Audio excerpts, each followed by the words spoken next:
I will stop the video and all you hear is my voice for the moment, and we'll go from there. So I'll just introduce Roger. So good morning, everyone, and welcome to today's webinar, Leveraging the Power of Purpose to Increase the Value of the Merch You Sell with Roger Burnett. Today, you are listening and using your computer speaker system by default. You will have the opportunity to submit questions to Roger by typing them into the questions pane on the control panel. You may send in your questions at any time. We will collect these and address them during the Q&A session at the end.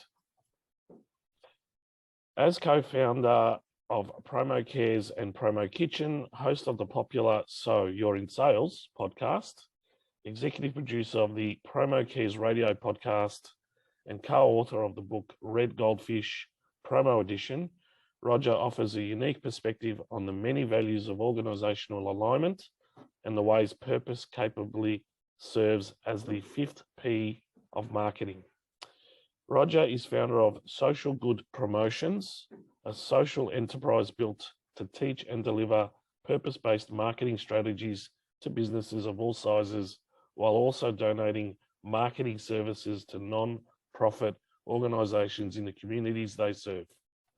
Self-designated #goodness warriors, so good employees connect commerce with purpose to help companies tell the story of their brand.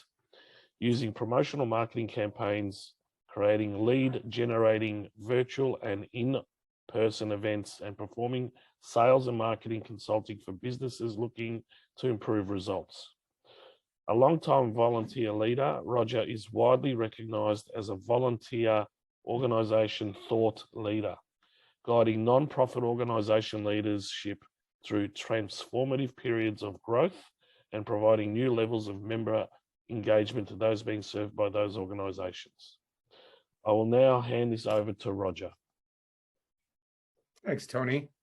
It's the second presentation I've been able to give to your association, and as a sympathizer to the regional and international trade association community, it gives me great joy to have the opportunity to speak to trade associations dedicated to our promotional marketing medium. It is such an amazingly transformative time in our industry. It gives me a unique ability to give my perspective on what now has been 5 years of our research and dedication to the Promo Cares project and all of the things that have come along as a result of that process. But I think my co-author, Stan Phelps, who helped me write the promo edition of Red Goldfish, he really articulated this very well in one very powerful image to suggest that when we do it poorly, the medium in which you and I trade has the opportunity to go straight into the waste stream. And that is bad for so many people, our industry included. And it really has been one of the foundational elements of the Promo Cares board to want to try to figure out ways to elevate the perception of the branded merchandise category as a marketing expenditure in comparison to the other things that the businesses that you call on might spend money on from a marketing services perspective. So what started as an idea back in 2018 between Danny and I about whether or not the project is something that could have legs, to today when we have this incredibly heartfelt number of distributors and service providers and suppliers alike all participating and working on projects together to not only shine a light on the businesses within our marketplace that are doing amazing work, but now in the last few years, we've really moved forward to where we're actually trying ourselves to become seen as people who can help push this message forward, not just for the people who operate within our industry, but for those outside of our marketplace who maybe in the past had a negative connotation associated with branded merchandise. We think through our efforts and our combined approach that there's opportunity for us to be able to do that. So be it from Mandy Rudd there in Kansas City, who along with David Schultz just does amazing fundraising work for Kansas City's Children's Hospital Cancer Ward, or Denise Taschereau, who I'll talk about in a minute, or Scott Pearson, Carrie Cowden, who are both suppliers along with Meg Erber. Carrie Cowden is a distributor, my apologies. And then Danny and I, who helped co-found this thing back in 2018, when I was still a supplier and have since turned into a distributor myself. So wanted to take a moment to sort of express our gratitude for Denise's willingness to step forward and be on the slate of candidates to be elected to the PPAI Board of Directors. That was a really important moment in the Promo Cares movement's history. We had historically had Danny Rosen on the board, but he was leaving, and Denise has done such an amazingly good job as a distributor in building an organization whose values are aligned around ethical sourcing, product sustainability, and things like that. She is one of, if not the best and brightest when it comes to that in our marketplace. And we're so happy to see her participating on the PPAI board closer to home. My co-founder in Social Good Promotions, Kara Keister, was recently appointed the regional communities liaison to the PPAI board. So she speaks on behalf of the 27 regional trade associations here in the country of the United States and presents our viewpoint to the PPAI board of directors. And then I, on a hyper-local level, earlier this summer was appointed the committee chairpersonship, not chairmanship, the chairpersonship of our Diversity, Equity, Inclusivity, and Belonging Committee. And we have some pretty big aspirations for what MIPA would like to try to accomplish by virtue of that. So there is a lot of Promo Care's signature on a lot of the things that are happening within the industry. And we want to talk to you some more about some of the things that have developed since the last time I've had the opportunity to speak to you all, because as is the case in every corner of the promotional marketing industry, nothing is staying the same. Everything is changing seemingly all at once. And we want to make sure that we have our finger on the pulse of what we believe the Promo Cares movement means in the face of these constant changes that we're witnessing that for many of us are just so completely exhausting and time consuming and very difficult to try to keep up with. So I'm going to talk about what's going on in the marketplace, at least from our perspective. I'm going to restate the role for purpose and how that will help you with what's going on with the challenges that you're witnessing in the marketplace. I'll talk about some of the newer case studies that we've seen within the promotional marketing supply chain here in the United States and in North America. I'll touch on the data, and then I want to spend a lot of time going through some of the things that we've now developed as a collective to present to you to consider as you're going out with your own go-to-market strategies about the ways that you may want to run your business and ways that you may be able to adopt some of the methodologies that we've created within and between people who are involved in the Promo Cares movement to your personal benefit. And then we'll just invite you, like we always do, to get involved if you want to. I know there's members of your community that are active in the Promo Cares social media feeds. We love nothing better than to continue to see geographically diverse and widely different interests of demographics participating in our community, because it makes what we do that much better. So I'm guessing, as you are also witnessing, we are in the midst of the grips of some pretty woeful inflation. Within the promotional marketing industry specifically, we are witnessing price increases that are eye-opening and somewhat jaw-dropping, which in some instances is putting us in an uncomfortable position to be able to go have a conversation with clients who may have bought something from us just a few short months ago, who now are having to pay, in some instances, 15, 20, 25, sometimes even 30% more for items just based on the cost of the raw goods that are necessary in order to make some of the products that the people that we sell to buy most frequently. So, of course, we do have some defense here because we're not alone in this.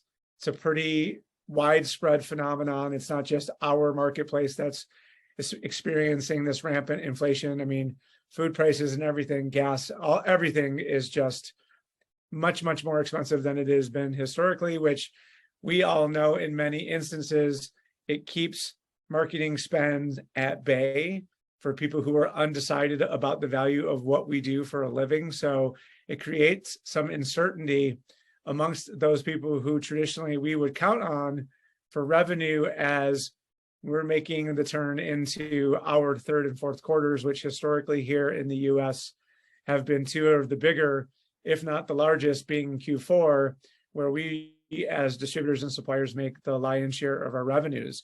So we're really watching it closely to see what's going on with things like the federal interest rate and all of the associated worry that goes along with the hyper inflated economy and 24-hour news cycle. So it's making things challenging for us, and that's no surprise.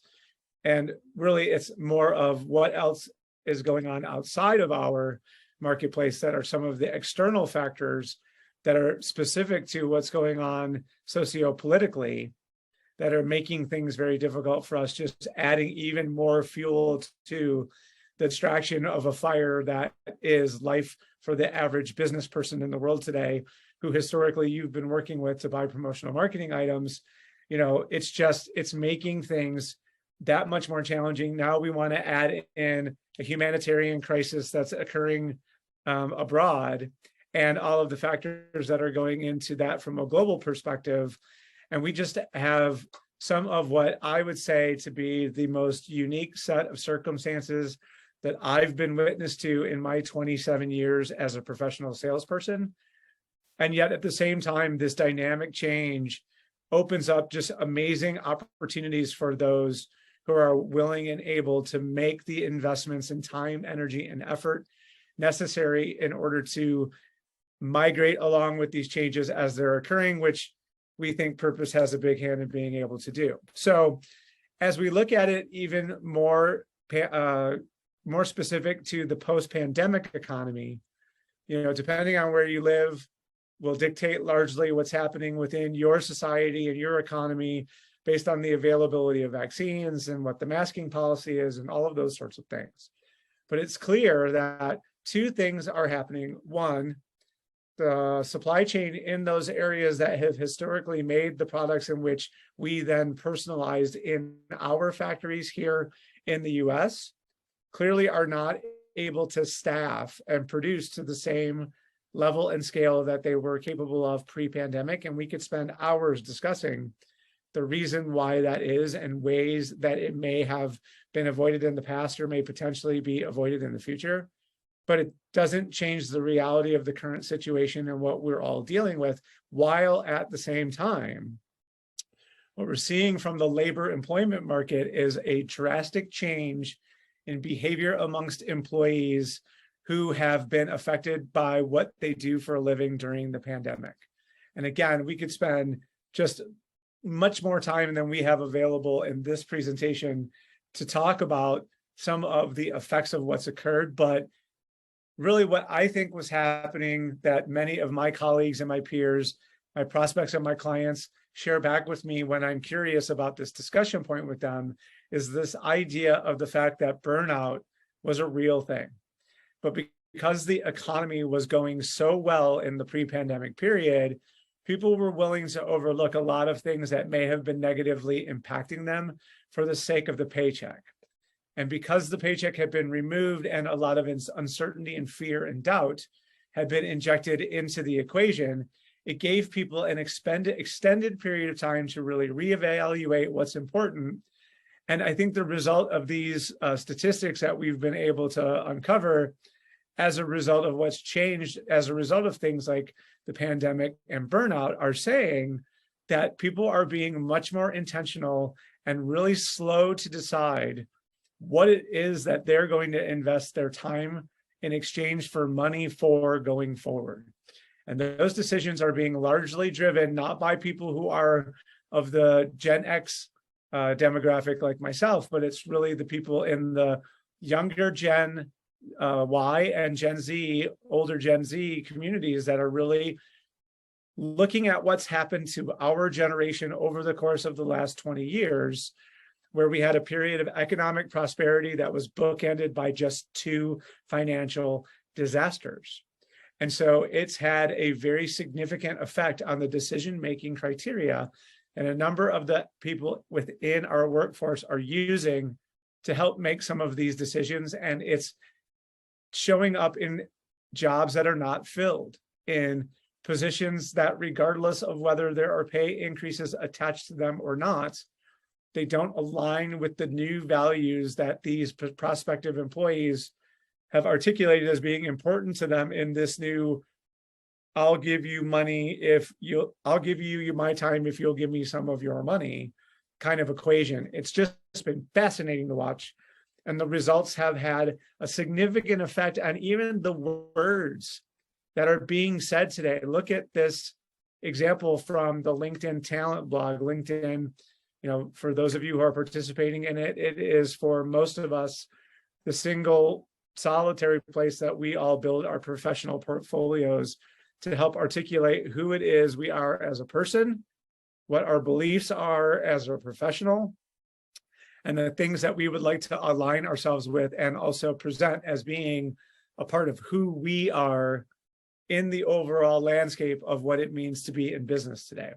And what you're seeing it is in the way that some of these titles that are being offered as new jobs open for hire by organizations of large companies with very large market capitalization rates and great shareholder prices are saying that they recognize and appreciate that this recent change as a result of the pandemic has really reimagined the way that organizations have to think about their workplace and the ways that the people who are going to do work for them are going to fit into the larger whole of the organization from the perspective of what is the culture like?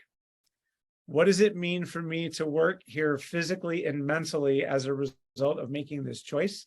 And what does it mean for me as far as where it means I'm going to have to be on a Tuesday and a Thursday and every other Monday of the month? Those may have not been really that big of considerations when it came to where a prospective employee had chosen to work in the past. We would tell you that we believe that those considerations have leapfrogged other considerations like, when am I going to have to come in and when am I going to have to punch out every day? What days of the week am I going to work? Is there flex time capable within my being able to call in sick? Many of those decision-making choices have been removed from the employer and placed in the hands of the employee to the point where the employee has the ability to say to the employer, this is what my expectations are. Do you stack up with what my wants and needs are? And that is a very difficult thing for most businesses to be able to wrap their brains around, much less be able to articulate a position about what that would all mean to the prospective employee, or maybe even more importantly, as we start to look at more of a revenue-driven economy going forward, I think these decisions are even more so here to stay in the minds of the people who are making the buying decisions, in addition to the people who are going to come to work for you. So here we are yet again, wanting to make the case for promo for you about why we think that this is still the single best differentiator for you when it comes to so many pieces of the puzzle. When it comes to being able to attract talent, when it comes to being able to be seen as the branded merchandise partner of choice for your prospects, and maybe most importantly, to be the kind of business that a person would want to choose, not just for the sake of one transaction, but the sake of knowing to themselves that they've made a decision on a partner that they have alignment of values with, that they don't have to rethink this decision-making for as long as you don't mess things up. And that is, in this day and age, one of the things that I think, if you asked any of us in the industry, the ability to have repeat business that's predictable and reliable would be the thing that would be so grateful to all of us, because it would make it so that maybe all of us could sleep at night. But I digress. So let's quickly review the Promo Cares pillars. We've got members of our board who are passionate about one or more of these. Responsible sourcing has been Denise's forte. Environmental responsibility has been a cross-section of ours, but now Scott Pearson has come along and been really passionate about that. My role as the Diversity, Equity, and Inclusion Chair at MIPPA has now brought a new passion to me for that responsibility. And then philanthropy and corporate citizenship has become the backbone of what Promo Cares does as a teacher. And I have a lot of case studies that I can show you about our ability to be able to do this. But here's where things are different than maybe just even a year ago when I spoke to you last, where we talked about how the pillars were really the foundational aspects around the communities within Promo Cares might rally themselves to a common cause, right? So if we're talking about responsible sourcing, maybe that's your jam and you really wanted to find other people who cared about that as well. Or maybe diversity and having a more diverse workforce is something that you as a business owner would really like to accomplish. This gave you the opportunity to get involved in our social media channels and look to see how other people were participating. But now what we've come to recognize is that in reality, your ability to self-select into your participation really is more about which of these particular things are you most excited about? Which of them are you most passionate about? Because I don't know necessarily if it's going on in your neck of the woods like it is with ours, but this sense of nationalism has grown to the point where it's become a part of business discourse. And if you don't have an ability to speak to your political position, you do run the risk of losing business as a result. And in reality, it's where you stand in each of these places that will largely dictate for you where your potential community of like-minded buyers is going to where they're going to reside, and the places where perhaps you may be disrupted because you really don't want to have a presence in a place like legal activism, but because of the way that you run your business, somebody might call you out for doing something that runs contrary to their activist beliefs. So when we look at the brands in retail, like we've done historically, which would have been brands like Patagonia, which, by the way, hats off to Patagonia for the job they've done. But now we're looking at brands like West Elm and Seventh Generation and more micro-influenced upcycled brands like the three that you see in the lower right-hand corner via Etsy, where they're all taking activist stands and using the sale of the products to help be a representation of their position. If we can get ourselves to this place, we go from being the novelty of being built around these four pillars to being the people who are seen as the experts in these activist fields, where we have a real opportunity to be able to be seen as the way to show the way forward for brand and merchandise using these activations in the activist categories that these people are interested in. So we're already seeing it start to happen in the promo marketplace with the continued addition of new and more diverse certified B corporations in the promotional marketing supply chain. So we have fullline.ca as a supplier that the last time I put this presentation together had just gotten their certification. McCabe Marketing is a distributor here in the US that recently just achieved theirs. And another Feather and Danny and Brand Fuels Cap down there in Raleigh, North Carolina. They most recently were awarded their B Corp certification status as well. So the drumbeat of businesses who are continuing to achieve this threshold that's built on these ideas that are all around making the world a better place and how to be more prescriptive in doing it, we're gaining momentum. And the more of us who are able to get across that finish line, the more we're able to reach back and lend a hand to those of you who are interested in doing something similar. I am super excited to see the momentum continue in this space. So if we think about this from an activist perspective, the question is really, what is your lane? And if you don't know where it is yet, it's high time for you to start thinking about where you may have an opportunity to develop something. And what we would tell you is your employee base and your client base are two of the best places for you to look to see if there's commonality of passion within those groups. Because if you can connect them in a way that doesn't feel uncomfortable to you, it saves you all of the brainstorming that you're going to have to do to try to come up with what are you supposed to look like in this particular question that's being asked of your brand, right? So same thing is happening on the supplier side. So last year's presentation focused very much on these brands from these US-based factories that all have some give back component involved in them. Every single one of these was the buy one, give something corporate philanthropy perspective on what the supply chain looks like and look at it now. Yes, this is all still product-based sales, but what's happening in the right-hand side supplier community are activations that are so significantly deeper and more meaningful than anything that we've have historically seen. And I would tell you it's largely the result of the fact that the suppliers on the left were willing to be trailblazers and lead the way by building campaigns that were based around their values. Whereas many of the suppliers on the right-hand side needed to see that from the businesses that first chose to do it so that they could wrap their brains around what this could potentially mean for their own businesses.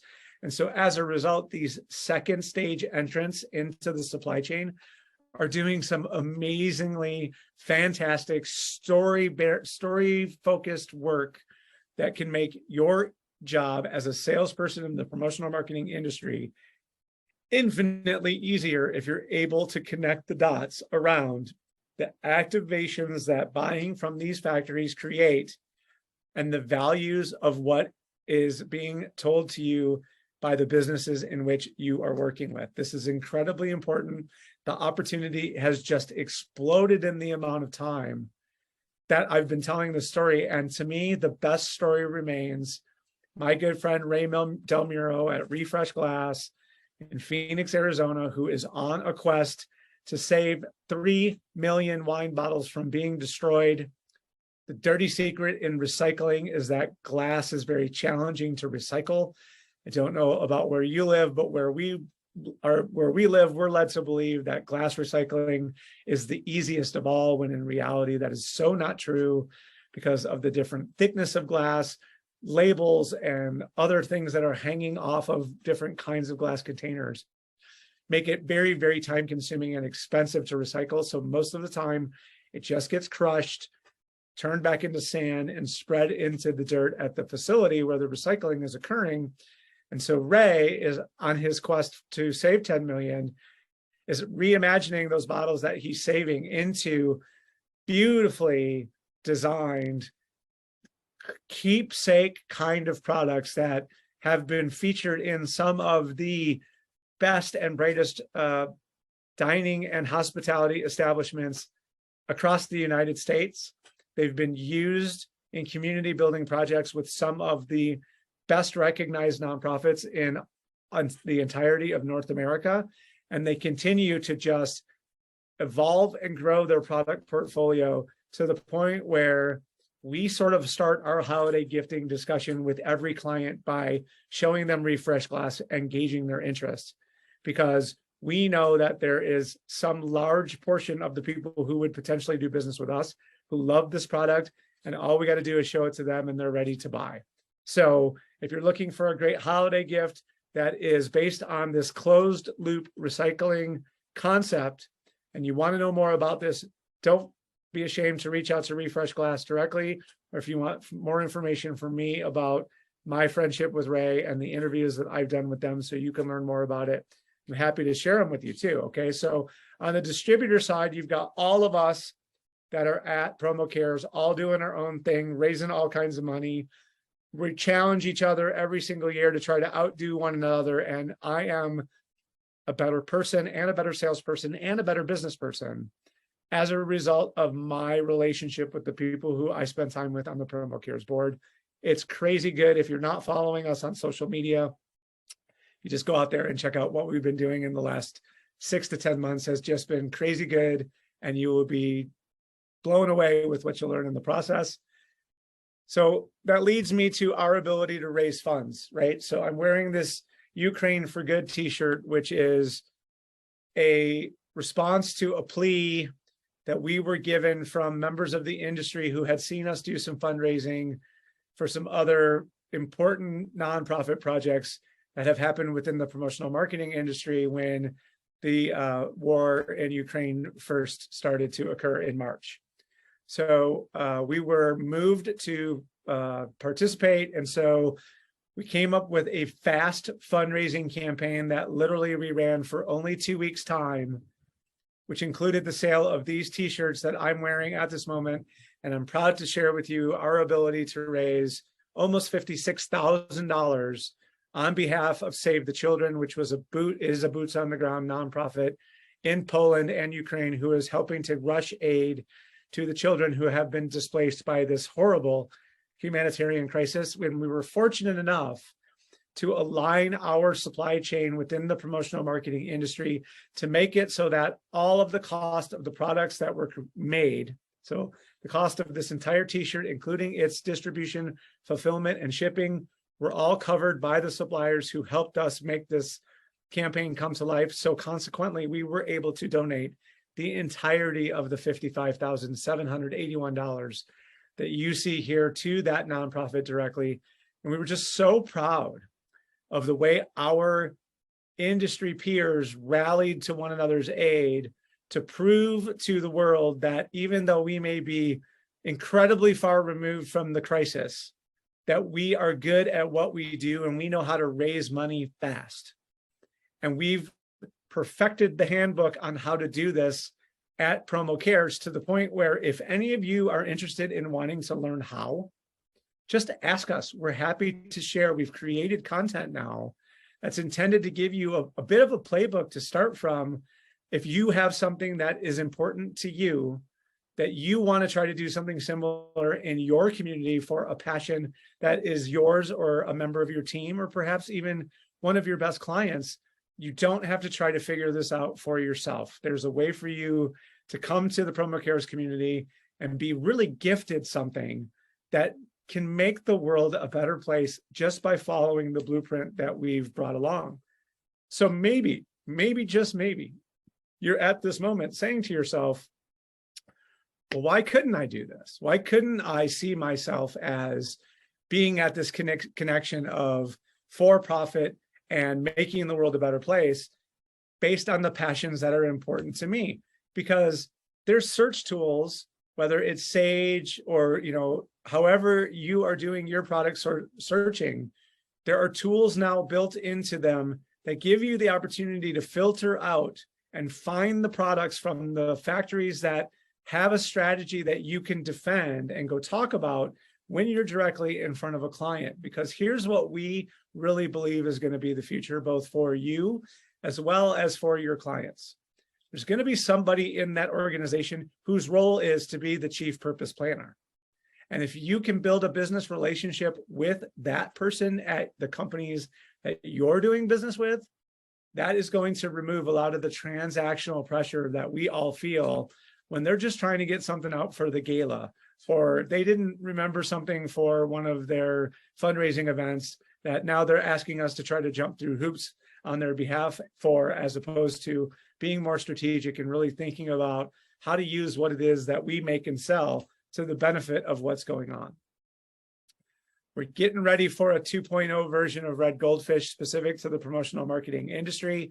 We're continuing to build the reference library of businesses that are doing things in that activism category that I described to you. So when you get this presentation back, if you feel like there's a reference that you have to something that you've witnessed from within the industry or even from outside of the industry that fits into those activist categories, please, by all means, let us know about those, because we want your voices heard for the next go round, because this is what all of the big money consulting firms here in the United States have continuously and repeatedly said to us. And I don't need it to read it to you, because I'm sure you've heard it often enough by now to know that this is our lane. And these are the things that we believe. And it's not that hard for us to go find evidence that what we believe is not only true, but it's one of the primary ways to be successful in business today, including turning our attention to things like changing, just slapping a logo on something and turning it into a keepsake that someone would be interested in not only just having around their desk to drink their coffee, but as a reminder of something that's important to them, or something, a message someone wants to share with them that's meaningful enough to them to want to leave it on their desk. Or if you're trying to win a big piece of business from someone that the amount of revenue that you're going to generate is so ridiculously high that you can't see the reason why you shouldn't spend maybe $70 on a backpack that has a story attached to how it was recycled and made from old parachutes that otherwise never break down in a landfill. This is a great representation of a way that you can make an investment in your brand, not at scale, but at quality. Things like having a new search revolution where when you went to go look up products, it didn't just tell you how much it was and what the minimum order frequency was, but how long the cost of that product equated to from a life expectancy purpose.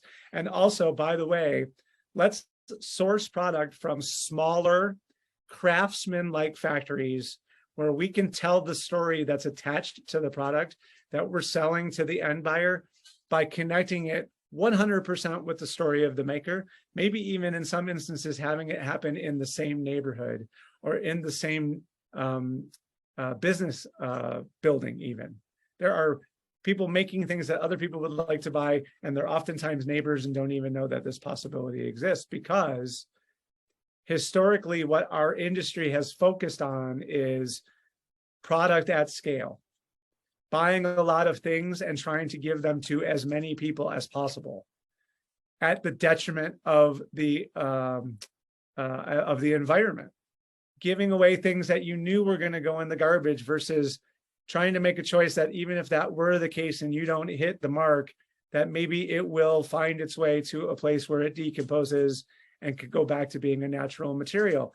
Let's not sell as much of the same stuff as we used to sell. Let's sell less stuff and have it be assured to not break so fast that the person who receives it gets upset and just throws it away. That's exactly what we're trying not to attain, because we want to do this with quality at scale, not quantity at scale.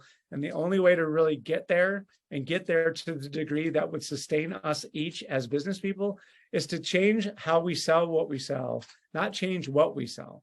And if we could get our end buyers the opportunity to actually rate the products that their recipients receive and measure the statistics around what happens when we coach them on a transaction that results in one of their prospects or clients getting something that we help them create, if we can help them measure that, then we become something more than just a product that has no chance of creating some kind of memory for the person, but a way to communicate something as timeless as kindness. Because I don't know about you, but here, especially as we're about to face a midterm election where we're going to have some political change over here, kindness is in such dire need that we continuously and repeatedly as a community try to find instances where we've done this kind of work so as to reinforce just how well received our medium can be when we are able to connect it with a kindness outcome. Because otherwise, if we don't help them figure this out by asking these questions, then the likelihood of them just making this conclusion on their own is not what's going to happen. What's going to happen is what happened in the recent Fast Company article that many of you, I'm sure saw on social media, where Fast Company again called on their readership to just stop buying merchandise in its entirety. So we suggest that wouldn't it be a much better proposition for us to create a scenario where we're coaching them to actually buy something meaningful that has the potential to work, as opposed to the competing voice that's suggesting that they should just forego the transaction in its entirety and do something that is less impactful for the planet. We think if you did no other thing than ask these 4 questions in every opportunity, that you would do so much better by your clients by giving them a more focused set of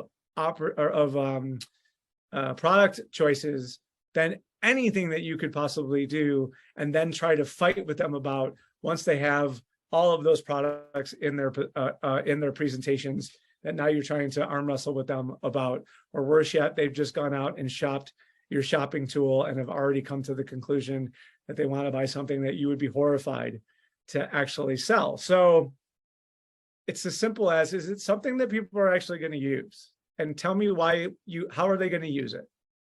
And have them be able to explain it to you in like 2 or 3 different ways. Like, give me 3 applications that you think the person who's coming into your situation is going to be excited to have this. Can we make it as close to home as we possibly can? Is there a way for us to not have to make this travel any serious distance in order for you to be able to give it away? Can we make it from something that if we get it wrong, it won't ruin the planet for the long term? And will the thing you want the recipient to do somehow make them better, or make the world better, or make the relationship better in some way? The more of these questions we can get those prospects and clients to answer, we've seen it time and time and time again, to the point where Social Good Promotions has grown its business to over $500,000 in sales in the last 3 years from not existing, based on our willingness and our dedication to sticking to our guns when it comes to not only asking these questions during the discovery process, but being very stubborn about showing products from the factories that we think are the best choices, even if they may think there's a better choice somewhere else. We are going to have a very spirited discussion about that concept before anything happens. And yes, I will be honest and tell you, there have been instances where clients have chosen to not do business with us in those instances that they just wanted to do the cheap, easy thing. And as far as I'm concerned, lost revenue aside, I would rather know that I was able to tell someone that they shouldn't do that and sleep at night than to think that my revenue grew by a larger proportion than it has already, just because I was willing to look the other way based on misaligned values between me and my clients. So I know that's preachy, and I know, like, easy for me to say, but I've been living this for the last 4 years and the last 3 years as a distributor. So I know that there are ways that you can get started, either by copying things that have already been done in the Promo Cares community, by copying the playbook that you can get from us about how to build a fundraiser for a nonprofit that you're passionate about, by grabbing a copy of Red Goldfish Promo Edition, or just starting something as simple as a give back product of the month, or a certain percentage of your overall sales going back to something that's important in your community. Those are all super easy ways to get started that don't require a heavy lift, because if you're willing to do it, here are many of what we can expect to be what we see as the positive outcomes that result as a byproduct of these choices. And I don't know if there's any of them that look like there'd be ones that you would not want.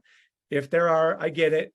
But for us, having had the opportunity to run this experiment for a while, it's given me enough conviction to be able to blast through this PowerPoint presentation with enough time to have answers for your questions, to talk about our current fundraiser that I'm involved in right now, and also talk about ways that you can interact with the Promo Cares community around another fundraiser that should be coming out. Announcements are imminent about what we're going to be doing next spring, and ways that every single one of you can be involved in that campaign, be it for just a few dollars or by going on a crazy trip with us to do something amazing. It's going to be, I'm flabbergasted at how we've outdone of ourselves one more time.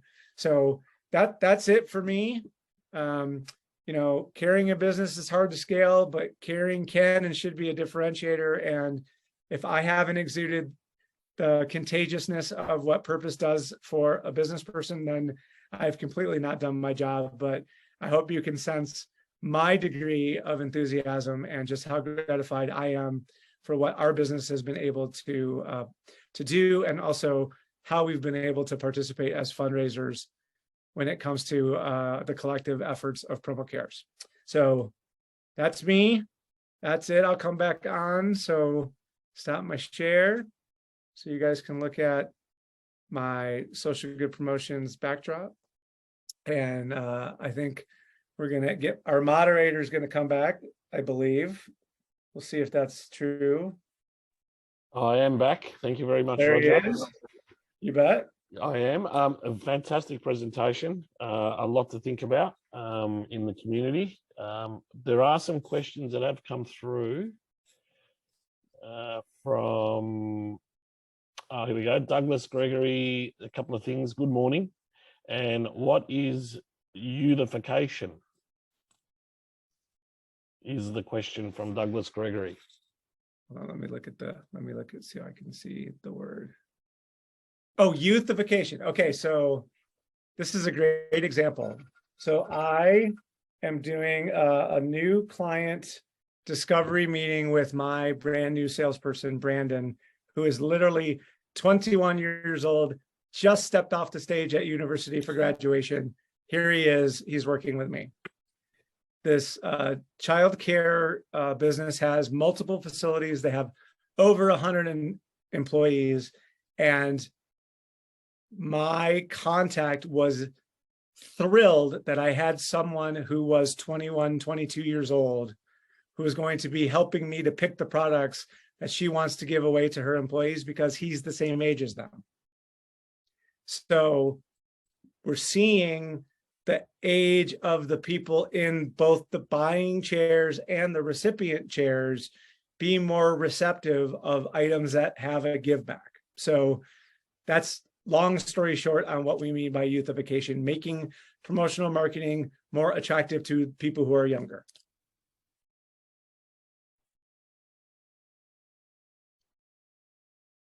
I hope, Douglas, that's the answer that you were looking for. Just looking for any more questions. Looks like we haven't got any more. Might give it a minute or two, see if anybody else would like to ask. Sure. So the month of October in the United States is dedicated typically to a fundraising campaign for the American Cancer Society tied to breast cancer awareness.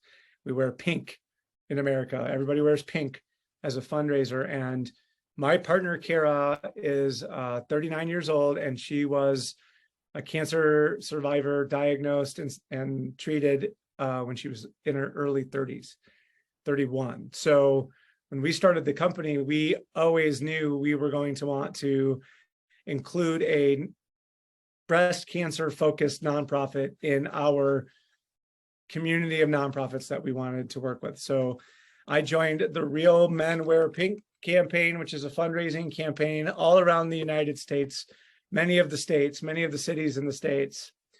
And every year we all run around as ambassadors and try to raise funds. We're a two-person organization, and using the same strategies that we use to raise the money for the Ukraine fundraiser, we were able to raise $10,000 for that campaign in 30 days time. And I was honored with the Rookie of the Year campaign in the state of Michigan as a result. And consequently, we've had a number of other ambassadors who participated with me in the fundraising campaigns reach out to do business with me for promotional products for their businesses that they own, because they saw the way that we used promotional marketing items in our fundraising campaign, and it awakened them to the effectiveness of our medium to the point that they said that they wanted to start doing business with Social Good Promotions. So making the world a better place while finding clients who align brand values while doing a fundraiser for something that we both cared about is an excellent way to find clients who share the same beliefs that you share. So I thought I'd just offer that up as a case study. Okay, Roger, we also have a third question from an anonymous attendee. Do you see certain categories in the industry growing, being replaced? If so, which ones? Yeah. I mean, my biggest concern is somewhere, somehow, we will legislate away the ability to sell virgin plastic. I worry about it frequently. Whether it could come to total reality, or if just climate change resolutions grow in popularity sufficiently well that they decide that we can't do everything, but we can do something. I think plastic and petroleum-based products would be one of the biggest fights that they would ever have on their hands. But I also believe that we should be building plastic adjacent supply chains. So even if you can't get the same depth and breadth of product in all of the same categories that we historically have sold product from: headwear, drinkware, apparel, writing utensils, just build yourself a reliable catalog of alternatives should that day ever present itself. And I think you give yourself at least a fighting chance. And then I wonder how long it's going to be before we don't see things like carbon emissions taxes on an order level. So is there ways for us to study the carbon offsets of the different categories to try to figure out where are the places that still have high quality products, but the costs for them to be transported can be mitigated with offsets? I think those are two really interesting places. So like for us, an example of the second one that I'm talking about would be products that you can put into a regular postage envelope and ship via the post, as opposed to having to have it flown from China to America, decorated, and then flown to the location, kind of thing.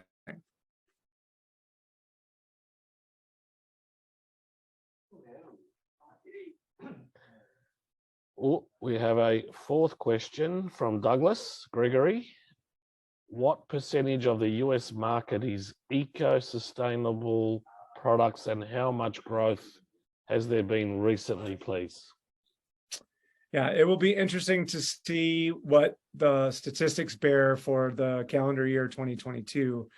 2021 was not a good year for us to be able to measure those stats because our supply chains were so disrupted that it's difficult to be able to say a specific percent of growth could be attributed to those categories.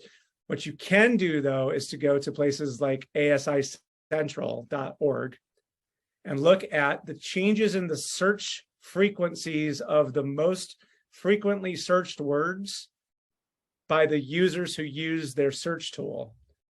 And it is jaw-dropping to watch how sustainability and eco has just moved its way up the charts consistently and repeatedly month over month in like the last 2 years.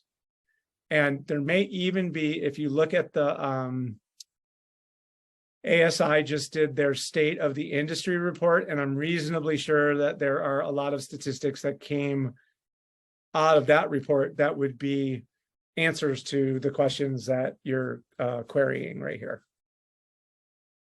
Here's what I'll say though. It's still in its infancy. Like 2 to 5% of all sales in our marketplace would fall into this category, but it's clear that the momentum has turned, and I don't know that I can reliably predict how fast the growth will be in the months and years to come, but I feel it from just the volume of requests that we get from our clients asking for things that come from that category. And sure, some of that could be because that's the way our business presents itself. So people who like that will come to us.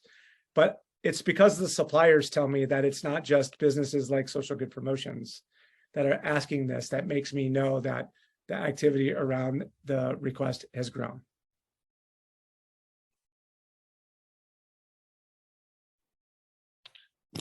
Looks like we're done with the questions, Roger. I might just close this off. Thank you everyone for attending. Fantastic presentation from Roger, a lot to take in, and we'll have this all recorded and sent through to you. So over the coming days, you will receive a follow-up email with a link to view today's recording. The PowerPoint presentation and other relevant information will be included.